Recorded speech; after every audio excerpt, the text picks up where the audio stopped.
వారసత్వం అలాగే ఉంది కదా.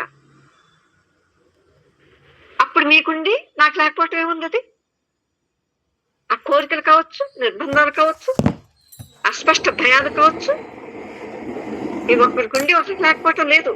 కానీ ఎవరు చూస్తారో వాళ్ళు వాటిని పూర్తిగా మరణింప చేసుకోగలుగుతారు. అటువంటి వాళ్ళ మనసు వడిలి రాలిపోతున్నారు. చూశారు.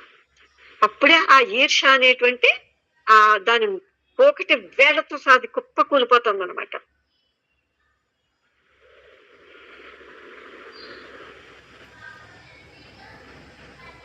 మరి అప్పుడు ఇదే మనిషి చరిత్ర అయినప్పుడు దాన్ని మీరు ఎలా పరిశీలిస్తారు? అసలు మీరు ఎలా వింటున్నారు దీన్ని? చూసారా? ఎలా వింటారు, ఎలా పరిశీలన చేస్తారు అని అడుగుతున్నాడు. వినడం కనుక సూటిగా ఉంటే కనుక, అంటే ఇంక ఆ వినటంలో ఏ అభిప్రాయం లేనటువంటి చక్కటి సున్నితత్వం, ఆ తెలివి ఉన్నట్లయితే అప్పుడు మీరు ఎలా ఉన్నారు? అప్పుడు మీరు నకారాత్మకంగా పరిశీలిస్తున్నట్లు అనమాట. అంటే ఇంక మీ దగ్గర దిశ లేదు, దానికి ఒక ఇది లేదు, ఒక నిర్ణయం లేదు, దేని పట్ల మీకు ఒక అభిప్రాయం లేదు, దిశ ఇలా వెళ్ళాలి, ఇలా వెళ్ళకూడదు అనేది లేదు. అలా ఉందనమాట. మీరు అప్పుడు ఆ నకారాత్మకంగా పరిశీలిస్తున్నట్లు అవుతుందన్నమాట. అప్పుడు ఆ మనసులో ఏ అభిప్రాయం లేదు. ఇంకా ద్వంద్వం చనిపోతుంది. ఇది పవిత్రము, ఇది అపవిత్రము, వీళ్ళు మంచివాళ్ళు, వీళ్ళు చెడ్డవాళ్ళు, ఇలా రకరకాల ఇప్పటిదాకా మనకి జాతి వారసత్వం అన్నాడు కదా, మనందరికీ ఇదంతా ఉంది. ఇప్పుడు చూపుతో ఏమవుతుంది? ఇది ఈ ద్వంద్వం అంతా కూడా ఈ మనసులో ఇంక ఇది ఉంచుకోదు అనమాట. ఎక్కడికక్కడ కాల్ చేసుకుంటుంది. దానికి అది నశించడానికి ఒప్పుకుని పూర్తిగా ఎక్కడికక్కడ కాల్ చేసుకుంటుంది అనమాట. ఇది దేని నుంచి ఏమీ కోరదు.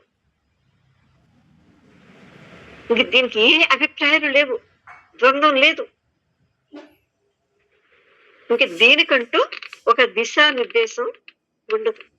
ఇలా పరికించడంలో ఏది దగ్గరగా ఉన్నదో, ఏది దూరంగా ఉన్నదో మనసు గ్రహించేస్తుంది. ఏది ఎంత దగ్గరగా ఉందో తనకి, ఏది తనకి దూరంగా ఉందో ఈ మనసు పూర్తిగా గ్రహిస్తుంది అనమాట.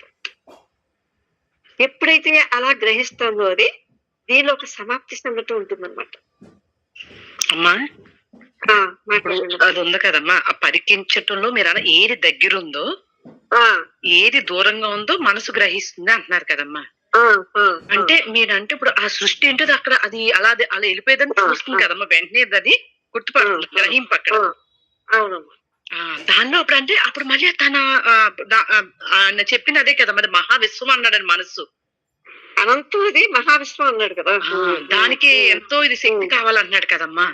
దానికి అంత మామూలు కదా, అంతరిక్ష నౌకల కంటే కూడా ఎక్కువ శక్తి కావాలంటాడు. అంటే నేను సృష్టించేసిన దానికంటే నా వాంఛలు, నా భయాలు వీటన్నిటిని చూడటానికి నాకు అంత అంటే నా నిష్కర్షగా, మీ తెలివే మీ శక్తి నిష్కర్షగా, అంటే ఏ తీర్పులు ఇవ్వకుండా దానికి ఉన్నదాన్ని ఉన్నట్టు చూడటం కావాలన్నా, ఉన్నదాన్ని ఉన్నట్టు చూడటమే స్వయంభూగా ఉండిపోతూ అలా కొనసాగుతూ ఉంటుంది. ఇలా ఉండకూడదు అనొద్దు, ఇలా ఉండాలన్నది ఏది లేదు, వచ్చింది. ఇంకా తీసుకోవట్లేదు, ఉన్నదాన్ని ఉన్నట్టు చూడాలి అక్కడ. అవును, ఉన్నదాన్ని ఉన్నట్టు చూసేస్తుంది అనమాట. ఇంకే అసలు దాన్ని పట్టుకోమ లేదు, ఇంకా లేదండి. అది స్వయంభవం అనమాట. చూసారా?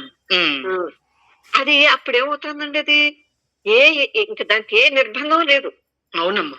ఇప్పుడు అలాంటి మనసు నకారాత్మకంగా పరిశీలిస్తున్నట్లు అనమాట. అంటే ద్వంద్వం మొత్తం మీ దగ్గర కుప్పకూలిపోయింది అనమాట. అవునమ్మా. రెండు లేవు, ఏకం సత్తంగా. అవునండి, అలా ఉంటుందన్నమాట. బాబోయ్. ఇప్పుడు మన సత్సంగులు వినేవాళ్ళు అందరూ కూడా